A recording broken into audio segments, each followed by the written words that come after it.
विनाशाय दुष्कृता। और साधु का परित्राण कैसे किया उन्होंने? साधु का परित्राण क्या? अपने प्रेम भक्ति उनको प्रदान करके। दुष्टों का विनाश कैसे किया? उनको मार के नहीं किया, उनके हृदय का जो राक्षस है वो मार के विनाश है दुष्ट। और धर्म की स्थापना की। कौन से धर्म की स्थापना की? शुद्ध भक्ति के धर्म की स्थापना उन्होंने इस धर्म में की।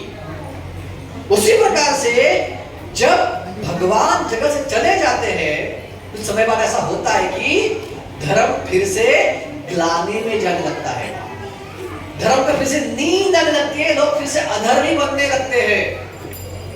और भगवान ऐसे समय धर्म का फिर से पुनर्जागरण करने के लिए, पुनरुत्थान करने के लिए, पुनर्जीवित करने के लिए अपने किसी निजी पार्षद को भेजते हैं ताकि वो कार्य उसके द्वारा हो सके और धर्म का जागरण पुनः हो सके।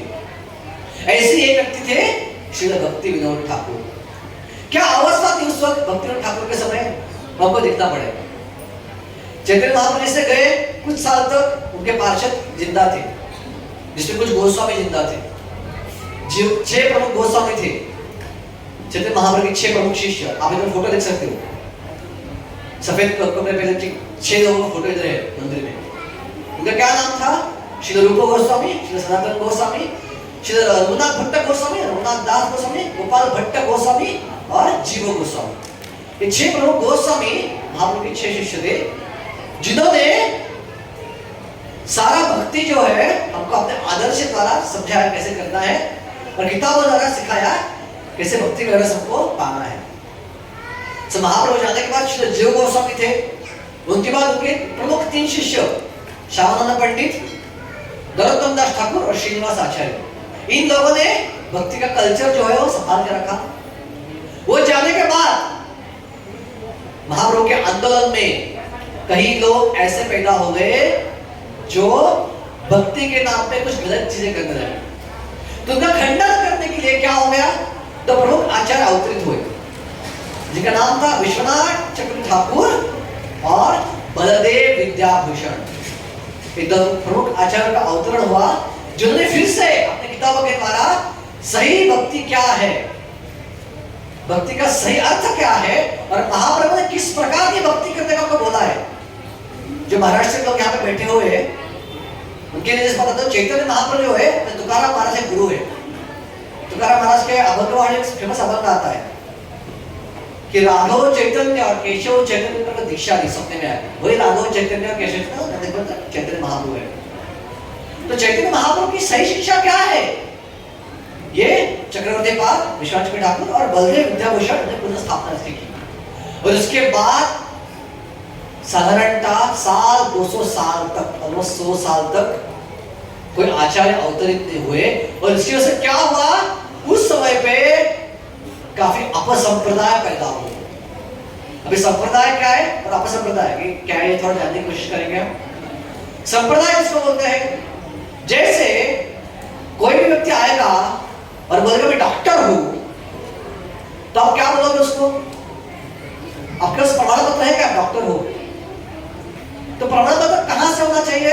जो बोनाफाइड कॉलेज है, जो प्रमाणित यूनिवर्सिटी है, प्रमाणित विद्यापीठ है, और प्रमाणित विद्यापीठ से उसमें जो प्रमाणित कॉलेज है, उस कॉलेज से जिसने डिग्री प्राप्त की है उसको बोलेगा हाँ तू प्रमाणित डॉक्टर है, तेरे पास में भी ट्रीटमेंट करने के लिए, उपचार करने के लिए आ सकता हूं। देखो कोई भी व्यक्ति बोला मैं डॉक्टर हूं, उसका प्रमाण पत्र नहीं है, बोला मैं डॉक्टर की डिग्री नहीं हूं बट मैं डॉक्टर के साथ रहा हूं बहुत बार, इसलिए मेरे को सब समझता है। क्या आप जाएंगे उपचार करने किसी पास? नहीं जाएंगे। दूसरी प्रकार से आध्यात्मिकता में 4 मेजर विद्यापीठ से, 4 यूनिवर्सिटी से, जिसको बोलते संप्रदाय।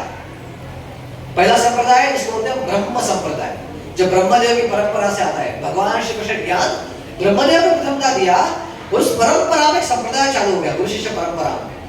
हमारा जो इस्कॉन जो है अंतरराष्ट्रीय कृष्ण भावनामृत संघ, उसी परंपरा में आता है।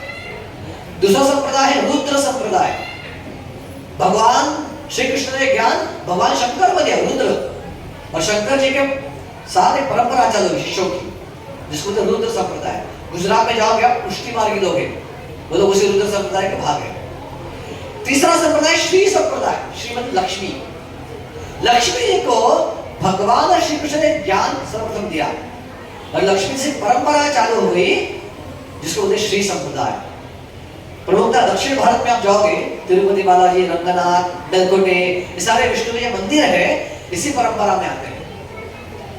और चौथा संप्रदाय कुमार संप्रदाय, जो ब्रह्मा जी के प्रथम 4 पुत्र थे कुमार जी, उनको 4 कुमार बोला गया है, सनत, सनातन, सनातन, सनत कुमार, ये 4 के प्रथम पुत्र है ब्रह्मा जी। और उनसे परंपरा चालू हो गई, बोले कुमार संप्रदाय, जो प्रमुखता बंगाल में पुत्र है। और हमारा जो ब्रह्म बंध गौड़े संप्रदाय है, इसकी शिक्षा जो है ये बहुत गलत तरीके से सादरीकरण किया जा रहा था, इसलिए उसको बोलते अपसंप्रदाय। नाम के संप्रदाय है, अप है, जो योग्य संप्रदाय नहीं है।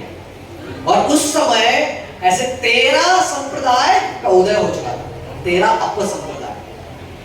अभी सारे के सारे मैं इधर शायद रिकॉल नहीं कर पाऊंगा, बट कुछ नाम मैं बताता हूं कौन कौन संप्रदाय थे। पहला था औला, बाउला, जात गोसाई, प्राकृत सहजिया, गौरांग नागरी, सखी बेकी।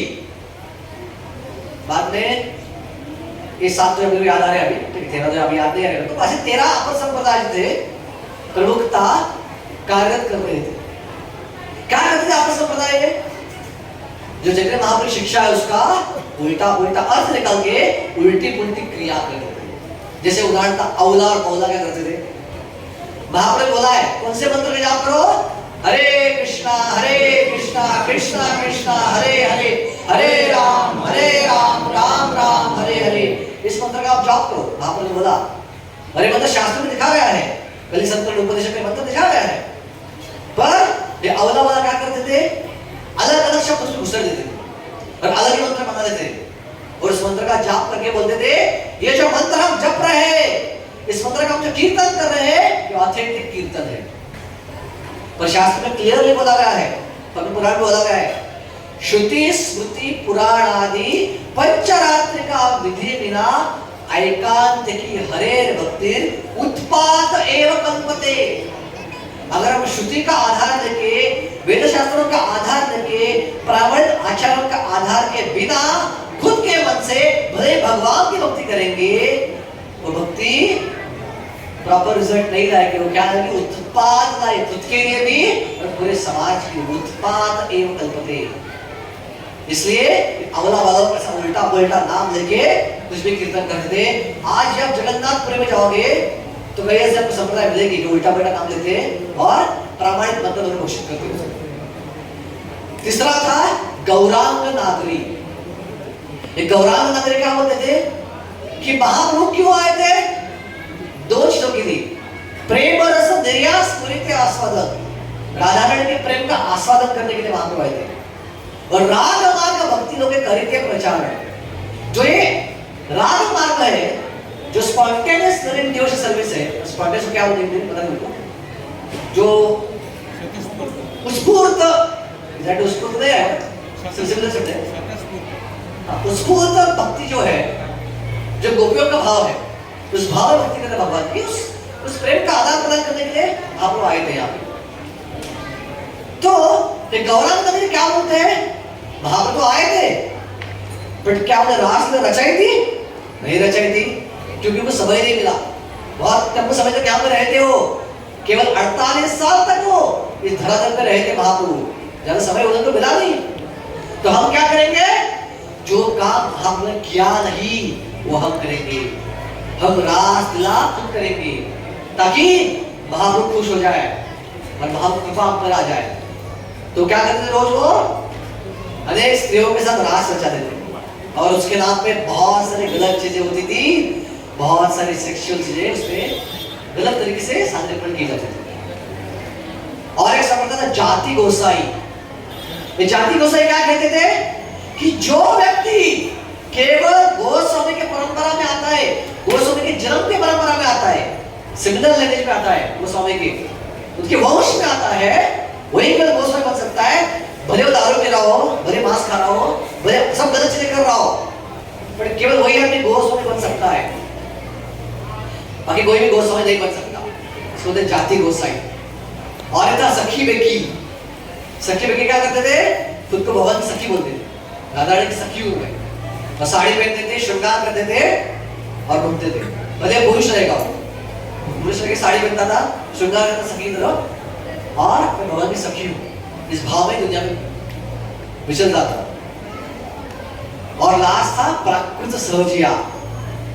जो प्राकृत सहजिया और गौरांग नागरिक सिमिलर है कि भगवान के रास लीला में आनंद लेते थे, भगवान का तत्व और बाकी फिलॉसफी उनको इंटरेस्ट रहता था। ऐसे आपका संप्रदाय फेल रहे थे। तो उसकी वजह से क्या हो रहा था कि जो उस समय के विचारवंत थे, उनको क्या लगता था कि वैष्णविज्म मतलब क्या है, केवल एक सेक्स मॉन्गरी है, एक लैंगिकता का प्रचार है, ऐसा लगता था। और बड़े बड़े संत जैसे स्वामी विवेकानंद जी है, उन्होंने भी अपनी कथा में ऐसा कहा था कि वैष्णविज्म मतलब ऐसा सेक्स मॉन्गरी है।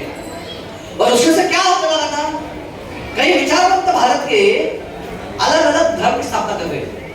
जैसे राजा राम मोहन रॉय थे, उस वक्त विचारवंत थे बहुत बड़े, उन्होंने ब्राह्मण समाज की स्थापना की थी, अलग ही धर्म से अलग कुछ, क्योंकि लगता है ये सब गलत चीज है, धर्म में से पता ही नहीं है। जैसे अलग अलग चीजों का स्थापना उन्होंने करना चालू कर दिया। उसी समय ब्रिटिश लोग इंडिया में थे और लॉर्ड मैक्सवेलर ने सारे संस्कृत ग्रंथ पढ़े थे हमारे, और सारे संस्कृत ग्रंथों का गलत तरीके से उसका भाषांतर किया था और भारतीय विचारों को पढ़ने को दिया था, जिसकी वजह से हिंदू धर्म के प्रति और गलत विचारधारा भारतीय लोग के हो रहे थे, जो कितना कठिन समय है। और ऐसे समय में ये सब सिचुएशन हैंडल करने के लिए श्रीमद् भक्तिवेदांत ठाकुर का अवतरण हुआ बंगाल में। उनका नाम था केदारनाथ दत्त। उस समय केदारनाथ दत्त को बोला गया है दैत्येरा प्रहलाद। क्यों बोला गया दैत्येरा प्रहलाद केदारनाथ दत्त को? क्योंकि उनके माता के साइड और पिता के साइड दोनों फैमिलीज में वैष्णवों का आदर किया नहीं जाता, इसलिए दैत्य बोला गया। जो लोग भगवान श्री कृष्ण मानते नहीं उनको बोलते दैत्य।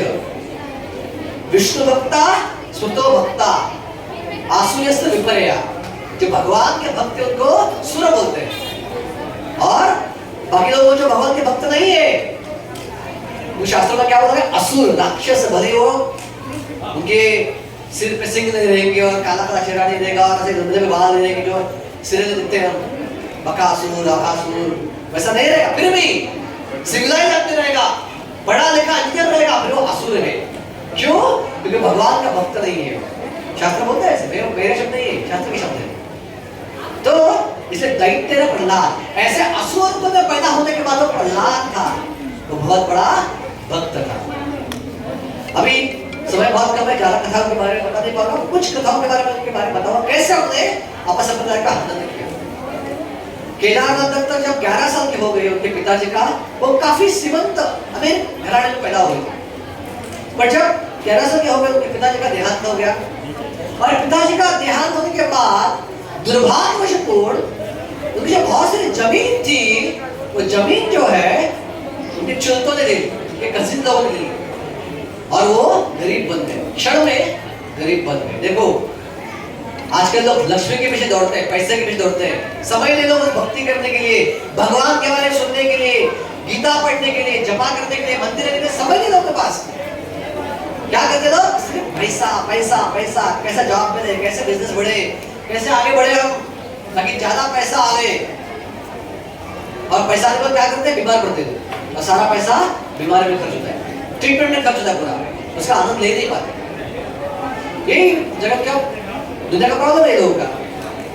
पर ये पैसा कैसा है? क्षण में नष्ट हो सकता है। और यही अनुभूति जो है भक्तिवेदांत ठाकुर केदारनाथ को समाज में, ये इतना पैसा मेरे पास था, क्षण में पैसा नष्ट हो गया। तब वो सोचने लगे मेरे को धर्म के बारे में जानना है। आपको जो नित्य सिद्ध भक्त थे, आध्यात्मिक कमल मंजिरी थे, कमल मंजिरी जो राधा रानी की सबसे प्रिय सखी है, कमल मंजिरी, वो उधर अवतरित हुई थी भक्तिवेदांत ठाकुर के रूप में। पर एक लीला के रूप में जैसे लीला ने क्या कुछ पता नहीं भगवान के बारे में, और वो सब ग्रंथों का अभ्यास करने लगे। और साहसिकता भक्तिवेदांत ठाकुर इतने बड़े आचार्य, बट क्रिश्चियनिटी की तरफ आकर्षित हो, क्रिश्चियन धर्म लोगों को अच्छे लगने लगे। क्यों? उसमें जातीयवाद नहीं था, ये जातीय समाज, हमारा समाज बटा हुआ है, जातीय नहीं, जातीयवाद क्रिश्चियन समाज में नहीं था उसमें, इसलिए तो एकता पता धर्म है, इसलिए आकर्षण हो गया। बाद में कुछ हिंदू धर्म मुझे पढ़े, लोग था उसमें अद्वैत सिद्धांत जो है, जो बोलते हैं कि भगवान का रूप नहीं है, ऐसे सिद्धांत आकर्षण लगे।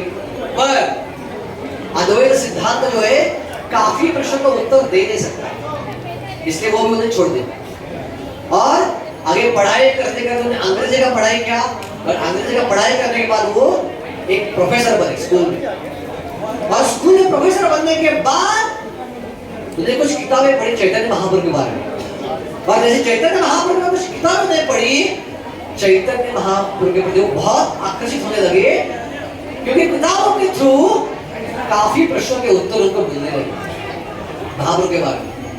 पर उस वक्त चैतन्य चरितामृत ग्रंथ जो है उपलब्ध नहीं था, जो उपलब्ध था वो काफी अपसंप्रदाय उल्टा पलटा लिखा था उसमें।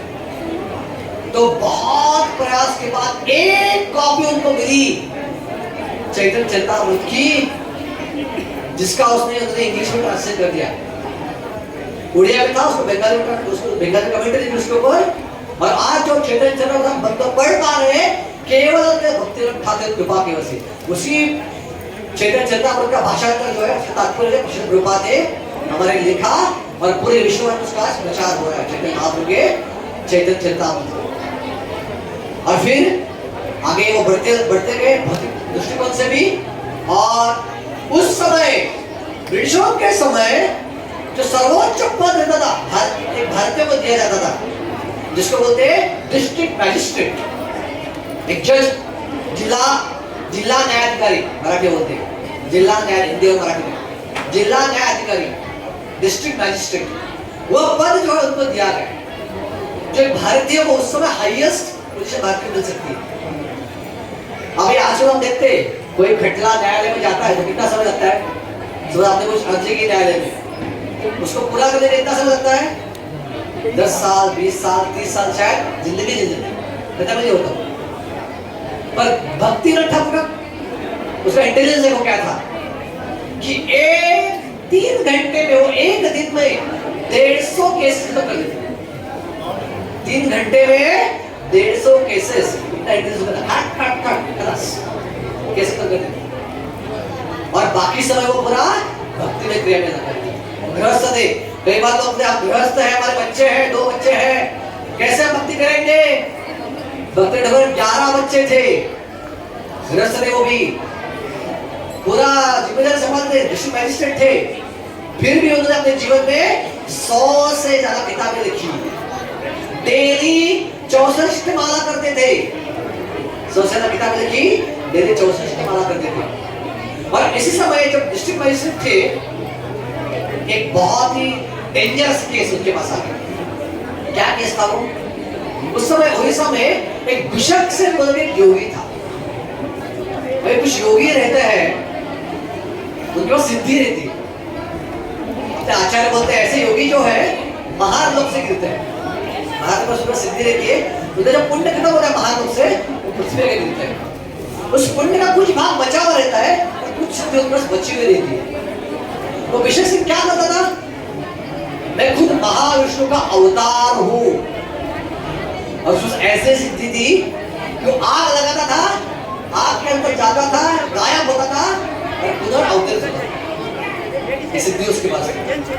वो विशेष से दूसरों के मन जान सकता था, अभी उनके मन में क्या चल रहा है घर को पता नहीं है, उनके मन में क्या चल रहा है घर को पता है नहीं, पर वो विशेष से जान पाता था क्या चल रहा है मन के अंदर, वो लोगों की बीमारी ठीक कर पाता था। और वो क्या बोलता था, मैं महाविष्णु का अवतार हूँ, ये जो मेरे असिस्टेंट है वो ब्रह्मा और शिवा है, और मैं अवतरित हुआ हूँ भारत में अभी इस समय ब्रिटिशों को निकालने के लिए, ब्रिटिश राज को भारत से निकालने के लिए अवतरित हुआ हूँ, और जल्द ही ब्रिटिशों को मैं निकाल दूंगा। और ये ब्रिटिश लोग सुनते थे, डरते थे ब्रिटिश लोग, बाप रे सचों को निकाल दिया तो हमारा हरिपद हो जाएगा, हमको राज करना है इधर भारत के ऊपर। और ब्रिटिश लोग उसकी कार्रवाई नहीं कर पाए थे, क्योंकि उसके पुलिस जो थे क्यों थे, भारतीय थे, जो काम करते पुलिस में होते उनके अंडर भारतीय थे, सेना में भारतीय लोग थे, और सारे भारतीय विशेष से डरते थे, नहीं बाबा इससे पंगा कौन लेगा, ये तो योगी, ये तो भगवान है स्वयं, हमारा हरिपद हो जाएगा। बस विद्या उसके पास, नहीं करेंगे हम। तो बहुत परेशान थे ब्रिटिश लोग। तो ये जो केस है बोले केदारनाथ दत्त के पास, भक्तिनाथ ठाकुर के पास लेके आए, बोले आप इसको हैंडल कीजिए। तो केदारनाथ दत्त गए उसके पास। जैसे वो आए केदारनाथ दत्त, भक्तिनाथ ठाकुर आते थे पहचान लिया केदारनाथ दत्त, मेरे को पता है तो कौन है। तो क्यों आए इधर? कि मन पहचान पाते थे। तो चाहता है कि मैं गिर जाओ, मैं इधर से हट जाओ, पर टेंशन मत ले, तू मेरे साथ काम कर, हम दोनों के पैसा कमाएंगे, तू मेरे साथ ज्वाइन कर, why don't you join me. Kedarnath बोले तू भगवान है ना, तू काम कर ना, तू जगन्नाथपुरी आ जा, हमें जगन्नाथ जी बना दे।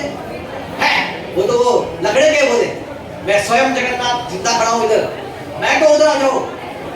तो बहुत गुस्सा हो गया, उन्हें अरेस्ट करने का आदेश दिया पुलिस को रेडी हुई, रेडी देता। उन्होंने 24 मुस्लिम को अक्सर बुलाए ताकि वो टच कर पाए उसको। हिंदू धर्म डरे थे बहुत, और 72 अदर लोग बुलाए जो हिंदू धर्म के नहीं थे, और बिशप सिंह को अरेस्ट करवाया, जेल में डाल दिया जगन्नाथपुरी में, और उनके ऊपर मुकदमा चलाया। ये मुकदमा 18 दिन तक चला।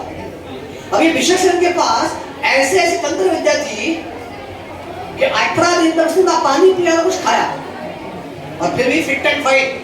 अभी हम जो दिल्ली जगह से करते हैं, हमारा क्या होता है सुबह सुबह, जैसे ये दिल्ली जगह से बहुत गर्मी थी, और सुबह में जब कर रहा था, मुरावत किया, सुबह के 6 बजे पारण टाइम था, 5:30 बज गए, मेरे हालत खराब हो गया। पानी चाहिए, जब मुझसे हरिनाम नहीं निकल नहीं रहा है, पानी चाहिए, पानी चाहिए। तो तुलसी लोग आते हैं, हम यहाँ नहीं कहते जब पापा जब पानी पानी पापा नहीं, पानी पानी पानी पानी। हमारे हालत ऐसी होती है, निर्जला के दिन एक दिन करते हम। 18 दिन तक उसने खाना पाना नहीं खाया था, फिर भी वो फिट एंड फाइन था, तेज चेहरे पे आ रहा था उसके, ऐसा योगी था अभिषेक से। 7वें दिन पे भक्ति ठाकुर की बेटी जो बीमार पड़ गई, 8वें दिन पे उनकी बीवी सीरियसली बीमार पड़ गई, 160 डिग्री बुखार चढ़ा, और फिर भक्ति ठाकुर खुद बीमार पड़ गए। लोग बोले यार क्यों से पंगा ले रहे हो, छोड़ दो उसको, तंत्र विद्या तुम्हारे ऊपर काम कर रही है, छोड़ दो उसको।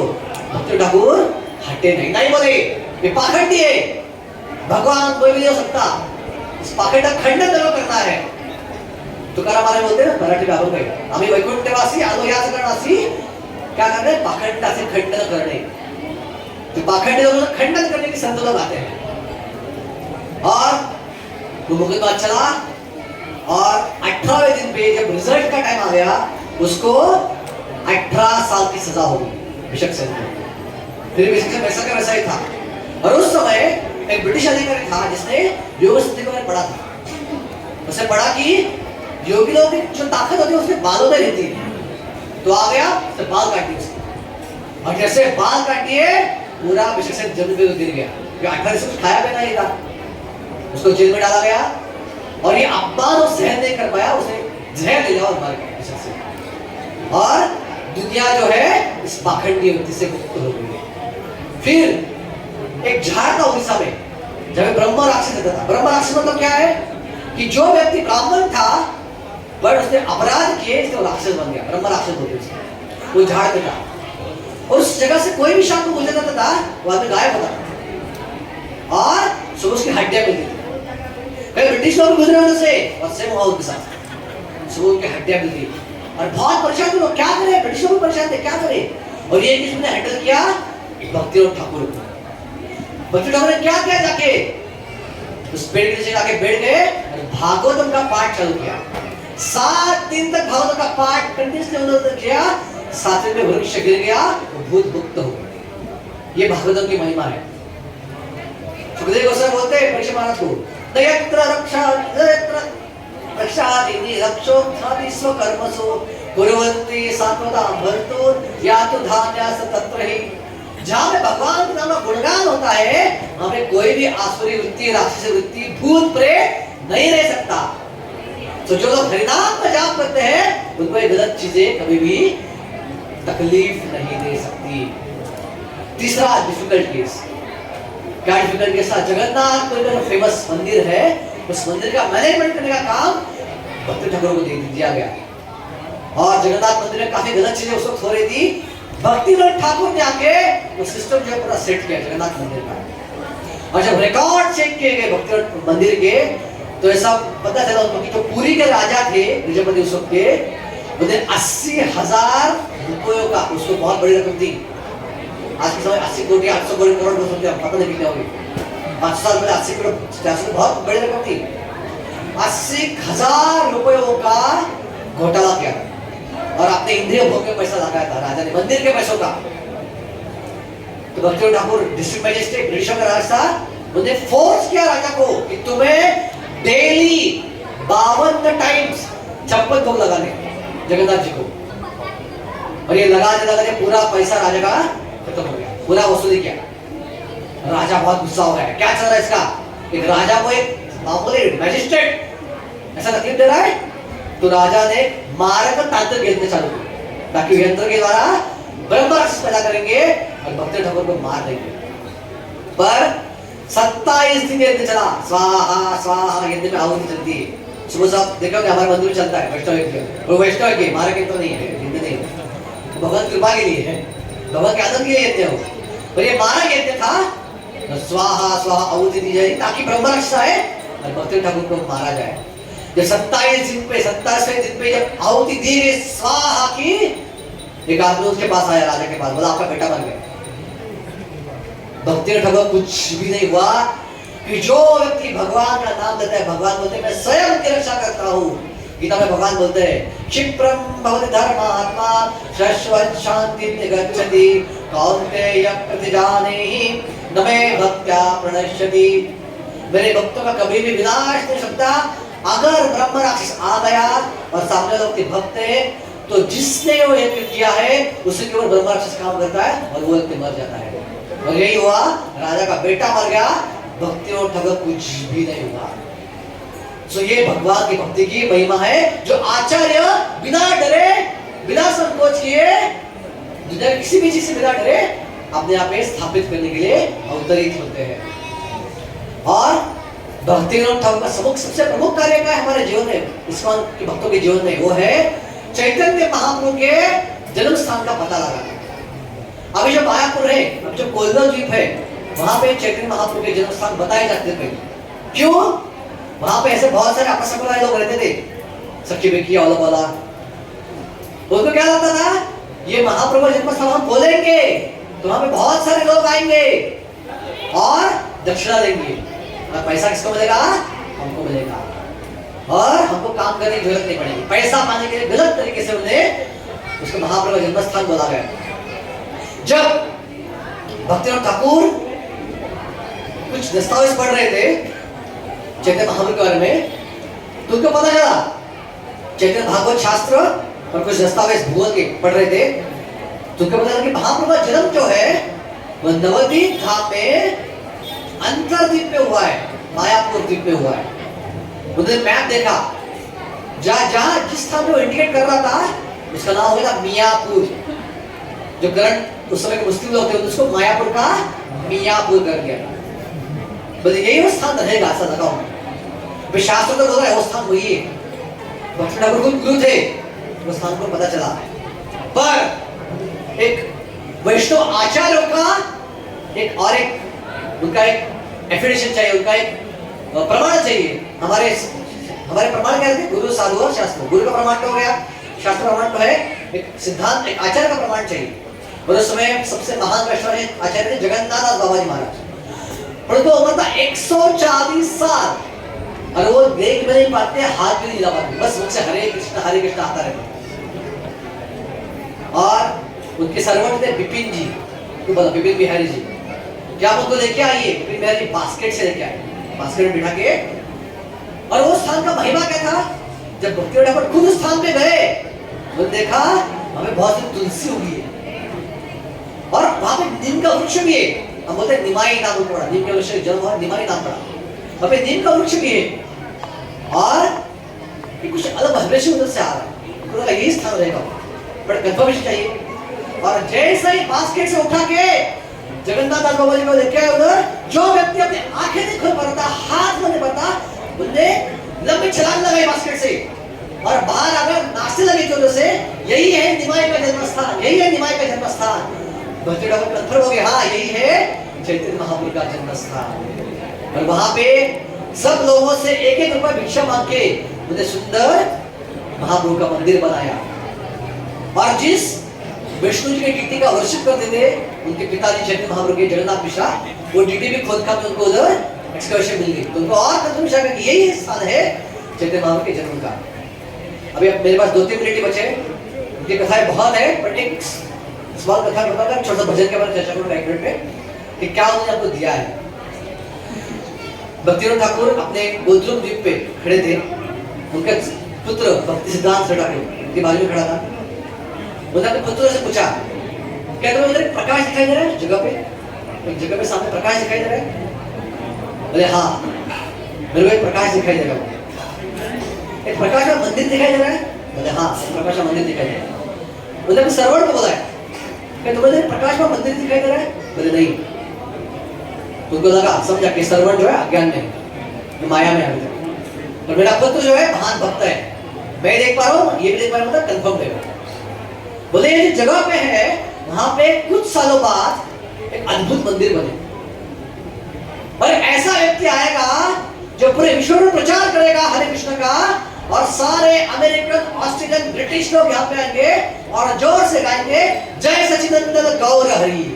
और उसी जगह पे हमारा मायापुर चंद्रोदय मंदिर बनता है, जिस जगह पे इंडिकेट किया था स्वानंद सुखद से भक्तिनाथ ठाकुर ने, उसी जगह पे अद्भुत मंदिर बन रहा है। श्री प्रभुपाद कृपा से आचार्य थे श्री प्रभुपाद। सो ये भक्तिनाथ ठाकुर का विजन था कि कुछ साल बाद ऐसे होगा, अभी मैं कर नहीं पा रहा हूँ। एक ऐसा व्यक्ति आएगा जो पूरे विश्व में प्रचार करेगा और सारे जो उसको बोला यूनिवर्सल चर्च, सारे विश्व उस चर्च के अंदर आएंगे और हरिनाम का महिमा करेंगे, हरिनाम का गायन करेंगे।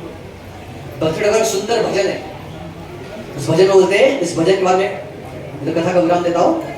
जीव जागो गौरा चंद्र बोले, जागो सोयो आप तो, कहाँ पे सोयो? कोठा निद्रा जागो माया पिशाची न खोले। अब माया रूपी चेटकिन, हिंदी में क्या बोलते हैं? चेटकिन बोलते हैं उसको, विच हिंदी में क्या बोलते हैं उसको? माया रूपी विच के गोद में सोए हुए हो आप, उठो, माया में पड़े हुए हो।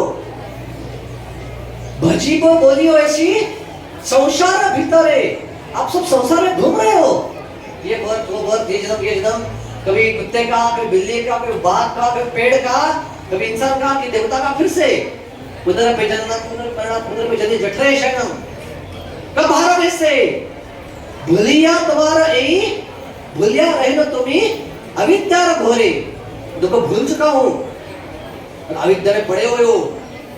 और ऐसे लोगों को एक बहुत बड़ा मित्र पैदा हुआ, और मित्र है चैतन्य महाप्रभु। ये भजन में भक्ति ठाकुर बोलते हैं, ठीक है, तुम्हारे लोहितों में हुई तो अवतार, तुम्हारे लिए भी अवतार लिया है चैतन्य महाप्रभु का कलयुग के लोगों के लिए। मेरे को पता है कलयुग के लोग कुछ नहीं कर पाएंगे, पर केवल मेरा नाम लेके वो इसका उद्धार हो सकता है। अमा पिता बंधुवार क्या छे तुम्हारा, कौन है मेरे बिना तुम्हारा बंधु, कौन है तुम्हारा सबसे अच्छा मित्र मेरे बिना? पर हम क्या करते हैं, इस भौतिक जगत के लोगों को अपना मित्र मानते बैठते हैं, भले वो गलत काम कर रहे हो। और फिर उस भजन में चैतन्य महाप्रभु की वाणी भक्ति ठाकुर बोलते हैं कि इस रोग को औषध चाहिए, एनेच औषधि माया नाशी बार लागी, ये औषधि चाहिए इस रोग को नाश करने के लिए। कौन सी औषधि हो? हरि नाम महामंत्र लाओ तुम मागी।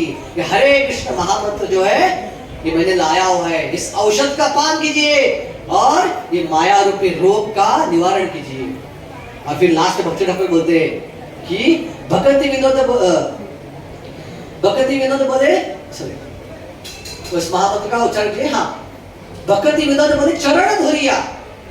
ये जो महामंत्र भक्ति ठाकुर सुना तो क्या बोलते, चरण धोरिया, तुम्हारा चरण में धरता हूं, किसके? महाप्रभु के।